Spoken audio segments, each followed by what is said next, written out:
melanjutkan bahasan yang selanjutnya ya Mbak, tentang sholat bagi orang yang sakit. Ini masih dalam bahasan sholat bagi yang uzur.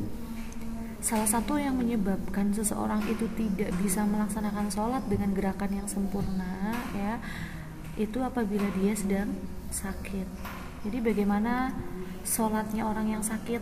Ya, bisa dilakukan sambil duduk, atau ketika dia tidak mampu duduk bisa sambil berbaring seperti itu ya. Nikmat sakit. Allah menciptakan sakit ini bukan tanpa tujuan ya. Di antara tujuan kenapa sih Allah menurunkan nikmat sakit kepada seseorang ya? Yang pertama, agar manusia ingat bahwa dirinya adalah makhluk yang lemah. Agar senantiasa kita ingat bahwa kita ini makhluk yang lemah ya, hanya Allah yang menguatkan kita. Kemudian yang kedua, agar manusia dapat mengingat kembali siapa Tuhannya. Ketika kita sedang sakit, harapannya kita bisa makin dekat dengan Allah ya, kita ingat kembali kepada siapa kita akan kembali gitu ya.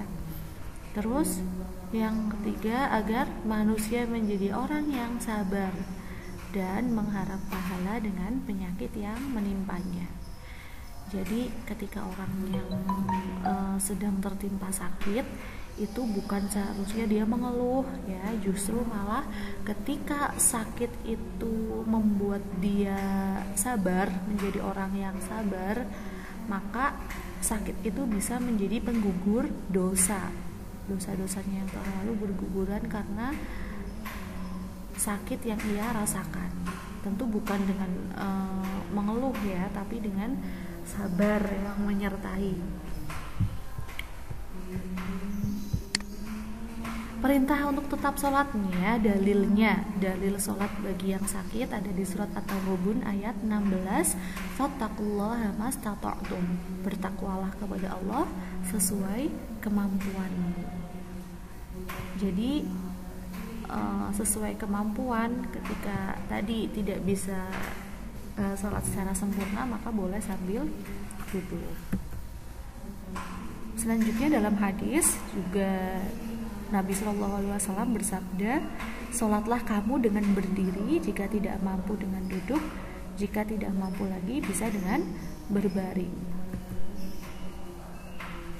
Bagaimana keadaan orang sakit yang diperbolehkan menjamak sholat?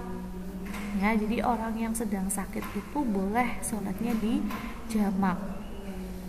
Yang pertama, syaratnya ketika sakit itu dalam keadaan yang parah ya. Sakit itu merepotkan jika harus berulang kali bersuci, harus bolak-balik wudu gitu ya, repot karena sakitnya itu sakit parah. Jadi kalau harus wudu berulang itu nanti semakin memperparah kondisi misalnya. Nah itu boleh sholatnya dijamak, digabungkan ya. Sakitnya menyebabkan tidak mampu bergerak, ini juga salah satu sebab seseorang itu boleh menjamak sholat. Ada beberapa soal yang kadang menjadi pertanyaan, bagaimana dengan orang yang sakit dalam keadaan koma ya, orang itu sakit di rumah sakit, dia koma dalam kondisi tidak sadar, apakah dia harus tetap sholat? Jawabannya, dia tidak dikenai beban syariat ya, berupa ibadah karena sedang tidak sadar atau hilang akal. Jadi salah satu dari syarat sahnya sholat ya, itu kan seseorang itu tidak sedang hilang akal ya, tidak gila.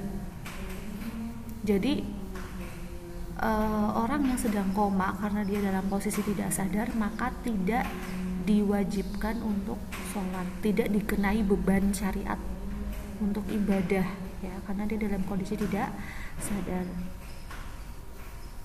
Kemudian jika kondisinya pingsan dalam waktu sebentar ya, selama 1 atau 2 jam misalnya, sholatnya bagaimana? Bisa dijamak ketika sadar. diganti ya, boleh ketika sudah sadar. Itu jika pingsan. Kalau koma ini kan sifatnya lama ya biasanya. Terus apabila ada orang tua yang sudah pikun, sakit tua ya, hukum sholatnya bagaimana? Hukum sholat baginya adalah tidak wajib untuk mengerjakan. Nah, ini didasarkan pada surat An-Nisa ayat 43. Jangan dekati sholat itu sedangkan kalian dalam kondisi mabuk atau tidak sadar dengan apa yang dilakukan. Ini tadi orang tuanya itu sudah pikun ya, sudah lupa-lupa. Nah, karena memang ya fitrahnya orang tua ya, pikun, sakit tua, jadi dia tidak diwajibkan untuk mengerjakan sholat. Tapi kalau orang tuanya itu tidak pikun ya, atau kadang pikun kadang tidak ya, pas sedang dia memang sedang tidak pikun, tetap wajib melaksanakan sholat seperti itu. Gitu ya.